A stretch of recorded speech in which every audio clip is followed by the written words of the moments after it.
Disclaimer, this video is made from the perspective of someone who has not played the original Final Fantasy VII, but does know of its existence and certain plot points / elements. My only hands-on experience with Final Fantasy VII is through the remake, so please keep that in mind. And also, spoilers for these titles throughout the video. I hope you enjoy.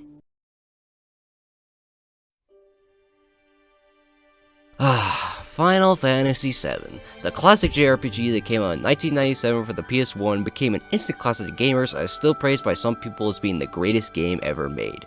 So, Square Enix, being the money grubbers that they are, decided to take advantage of FF7's reputation and announced in 2015 that they were in the midst of creating a remake of the 1997 classic. Afterward came 5 years of extreme hype and anticipation as fans couldn't wait to revisit the game that changed their lives. And in April 2020, the game was finally released. And what a time for such a big game to come out while people didn't have much else to do, am I right? The game instantly underwent tremendous amounts of praise, was nominated multiple times for Game of the Year, and won the award for Best Soundtrack at the Game Awards. And the winner is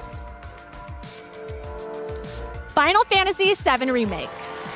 Unfortunately, I personally wasn't interested enough to pick up the game myself at launch, but look no further than PlayStation Plus. The game became free to PlayStation Plus users during the month of March after the game was nearly a year old. I couldn't turn down an offer like that, so I felt like I had to play it now, and it honestly is not what I expected.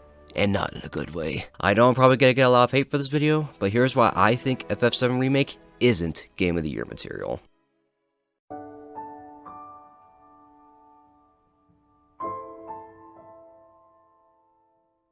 So, as a newcomer to the series, I never played the original game before jumping into the remake, so please keep that in mind. So, without any prior knowledge of the original game, except for certain things like the main theme and a little bit of what exactly happened with the story, what did I think of the remakes? You gonna stand there and pretend you can't hear the planet crying out in pain? I know you can! You really hear that? Damn straight I do! Get help. It was okay. I thought the characters were charming, and I like how the first moments of the game really set up who they are and what their personalities are like, but after a while, the story just lost my attention. The story for a solid portion of the game just feels really dragged down or relying on fanservice that is kinda annoying. Annoying to the point that I'm gonna make a bigger point on it later into the video. I was just going along with the game since I felt like I had to since I've heard so much praise about it. It felt like I was just doing random tasks going from point A to point B just cause I was there at the right time.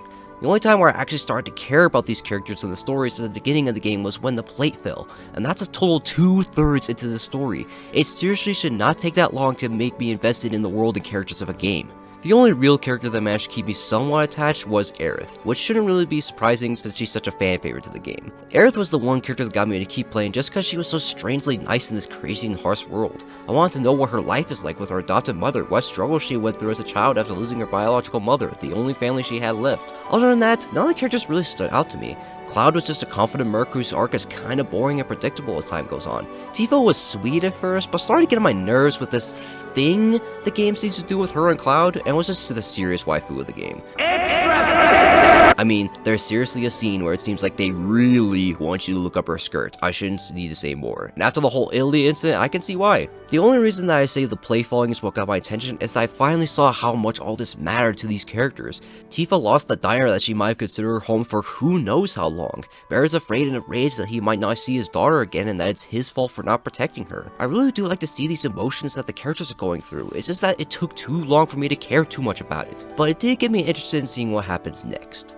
But then the game loses me again because Sephiroth comes to play and just really makes this all a mess. Okay, I get it. I might be missing something since I haven't played the original, so I'm probably not completely informed on his motives and backstory, but Sephiroth really made the game confusing to me. He seems to appear in these visions that Cloud has, which could be a form of his PTSD as a soldier, but later on we see that other characters can see Sephiroth, implying that he's actually alive and real. But we then see that Cloud has another vision, and we literally see that Tifa's watching Cloud have the vision, but no Sephiroth to be found. NANI?! So, is Sephiroth real in these moments? Is he just a very good rendition of Cloud's imagination? It's just so confusing. I know that Sephiroth is one of the most iconic villains in gaming history. I mean, you don't just get into Smash while not being an icon. No way, it's Sephiroth! You! No way! Sephiroth! No way! Sephiroth? Sephiroth! Sephiroth! Sephiroth! Sephiroth? Sephiroth? Sephiroth!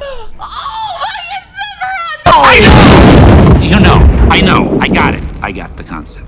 but I really have to ask, what's the point of him being here? It feels like he was just thrown into the story at the last minute because of his icon status so he could just boost the numbers of sales for the game. It feels like he's just a walking advertisement. Hey everybody, look over here! Yeah, it's me, Sephiroth! You know the iconic film from that classic game that came out over 20 years ago? Yeah, they're making a crappy remake of that game, but you should still buy it because I'm in it, even though I'm not basically giving purpose to the overarching story at all. But you should still buy it regardless, since I'm in it and you love me!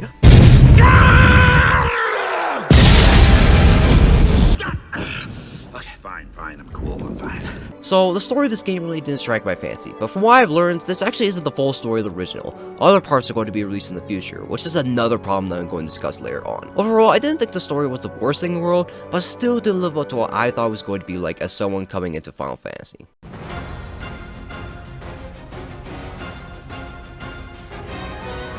So the big thing for gameplay these days really seems to be along the lines of hack and slash. So Square wanted to incorporate those elements into FF7 Remake to keep up with that trend, but still maintain that classic RPG feel of the original, and I would say they did a pretty good job of it. The problem I have with it though is that it just gets really repetitive and boring after a while. Cloud has this iconic Buster Sword, which is cool to see in action, but in reality just becomes boring and uninteresting since you realize all I have to do is mash square. Okay Square, I get it, you want me to mash square like people mash the pre-order button for the other FF7 Remake games. There are other characters in this game that have different movesets and abilities to mix things up, like how Tifa is more focused on barehanded combat, Barrett's attacks are more long range based around his arm cannon, and Aerith is unique as she's more focused on spells with her staff. You may think that with all this diversity in how the characters play, that the game will be very fun to play, but in reality, you're just doing the same thing with all of them, mashing square with the occasional press a triangle to use a spell or heal your party. Oh, but that doesn't even come close to my biggest complaint with the gameplay. The air combat. Oh my gosh, it is atrocious. The thing I hate about enemies being in the air is that the game is designed around you not having a jump button. So how do you fight these enemies that are in the air, you may ask? Well, it seriously doesn't change. You just mash square and pray that the game focuses them and launches you into the air to attack. This seriously feels so random and I swear it only works half the time. Now, I know that there is Barrett's moveset that can handle these types of enemies pretty well, but he's only in your party for half the game, so that option just isn't there for you a majority of the time. When it comes to hack and slash combat in games, I want to feel like I'm in control of how I fight, but with this terrible air combat, I don't feel in control at all. One game that I can think of that follows a similar style of combat with no jump button, but still has fun in controlling combat, is 2018's God of War. I know that God of War's combat is kind of a controversial topic due to how it's changed drastically from its predecessors, but I'm just using this as a way of comparison. The combat in that game is basically the same as FF7 Remake, but still feels more satisfying to play since you're in so much more control of what's happening. Also like FF7 Remake, God of War doesn't have a jump button and has a good amount of flying enemies to fight. But the game was designed with this in mind, so there's ways of getting around it. Atreus can shoot the enemy with an arrow to draw their attention or stun them. Kratos can throw his axe and deal damage to them since it acts as a projectile. Or he can use the Blaze of Chaos to basically say, "Get over here!" and bring them to your level. Despite the game not being built around a jump button and verticality in its combat, you still feel control and are satisfied with playing since there are multiple ways for you to deal with airbound enemies. FF7 Remake just doesn't have these options available to you, making it feel very restrained. I'm not saying that FF7 Remake's combat is bad. I generally had a little fun figuring out enemy weaknesses and figuring out what the best times to use certain attacks are, but it all just loses my interest in how repetitive it gets as time goes on. This perspective may be due to how I have a lot of experience in actual hack and slash titles like Bayonetta and Devil May Cry. They kind of fall in the same category by having one button for you to use to attack. However, there is more for you to focus on outside of just that one button. You have different inputs that could be unique for the one button to change your moves. There are different weapons for you to identify when and where to use them. On top of all the resources you have to manage like your Devil Trigger bar and using your resources for something like a torture attack. FF7 Remake just doesn't have this diversity outside of the one attack button. Now, people may say that the game is more of an RPG than a hack and slash, but the fact is that it does have those elements, and the game just doesn't balance the difference between those two styles as much as it should have. FF7 was born an RPG, and I'm sure it wants to die an RPG. But if they're going to incorporate elements of recent hack and slash styles, then they really should make it more engaging, since after a while, just mashing one button, it gets kinda boring.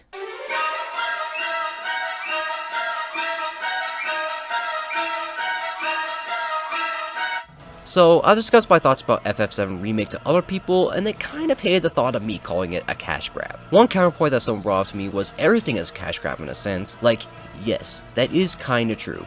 Anything and everything we do for a majority of our lives is going to be for the sake of making money. But to me, there's a difference between being passionate about making something satisfying with the money just being a neat bonus afterward, and doing something just for the sole intention of making as much money as you possibly can. I mean, look at Disney. Sure, I may love some of their recent projects such as Soul, Encanto, and my new favorite TV show of all time, The Owl House. But look at what they've done with all the live-action remakes of their classic animated films. They essentially take what people loved about the classics and abuse that to get people to pay for those tickets to see the remakes. This ultimately leads to people seeing a watered-down version of the original just so that Disney could make the money off of it. Aside from Cruella, I'm not gonna lie, I was genuinely impressed by what they did with that film, but hey, that's just my opinion. But this all falls back to one thing: nostalgia.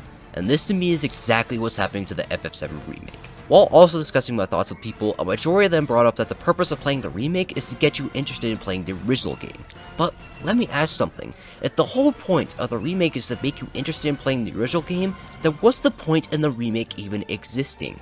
Answer: no point. If Square Enix really wants people to play the original that badly, then they should just endorse the original, or better yet, just give us a remake that's the full experience of the original, instead of this 3 or 4 part bullcrap. People waited almost a decade for this game to be released. What's another few gonna hurt to give us the entire FF7 experience of the modern age? And trust me, I know that feeling. The one thing that really tells me that they're in this for the money is the fact that they made a DLC for the game. Not a continuation of the game and its story, just a straight up DLC.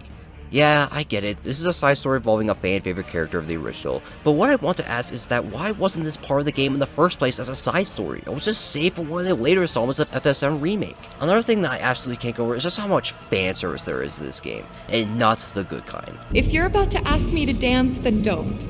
Come on, don't be shy. How about you, Cloud? I don't dance.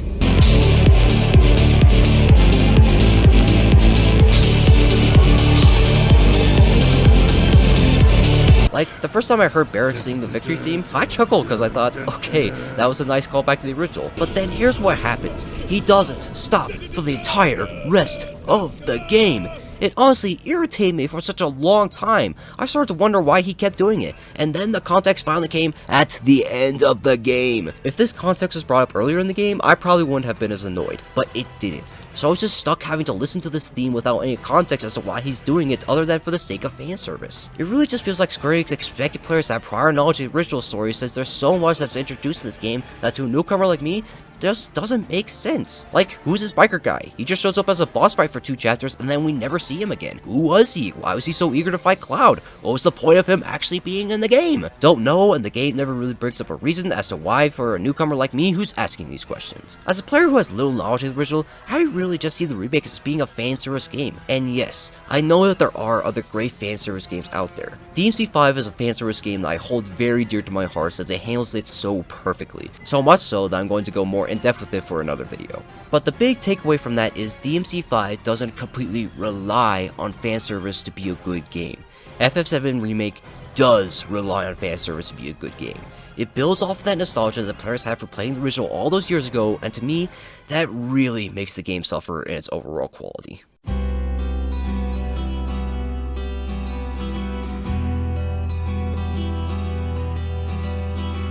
I think it's safe to say that 2020 was a rough year for everyone. Fortunately, a lot of big games came out during this period to help us escape the nightmare that was the state of the world. The modern classic Doom got a long way a sequel, Persona 5 got a re-release with an expansion to its story, Crash Bandicoot got its official 4th installment to continue the original trilogy, Cyberpunk existed, and so did Fall Guys. And okay, so a lot of big games came out during this weird year. Along with this wave of releases came FF7 Remake. But if I had the decision to pick any of these games to play, FF7 would honestly be one of my last choices. Why do I say this? Well, it's because the other games of 2020 just have much stronger elements when it comes to what I want from a video game. Doom Eternal is one of my favorite shooters of all time since it made me love the gameplay and have a desire to play it forever. There's a reason why I poured almost 600 hours into it.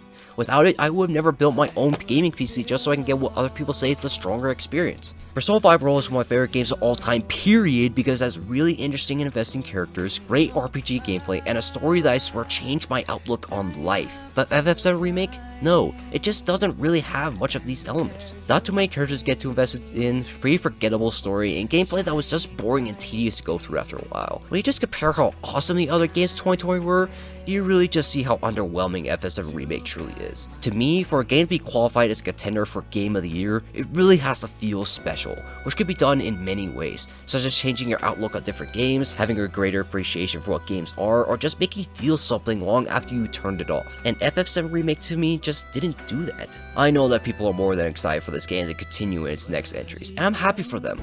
But I really do think that's just because people have such a strong connection to the original, and to me, that's all this game is. Just an iteration of something that fans have a strong connection with and is nothing more than a shameless, pretty product designed to make as much money as Square Enix can. And that's why I think FF7 Remake isn't Game of the Year material. Reach out to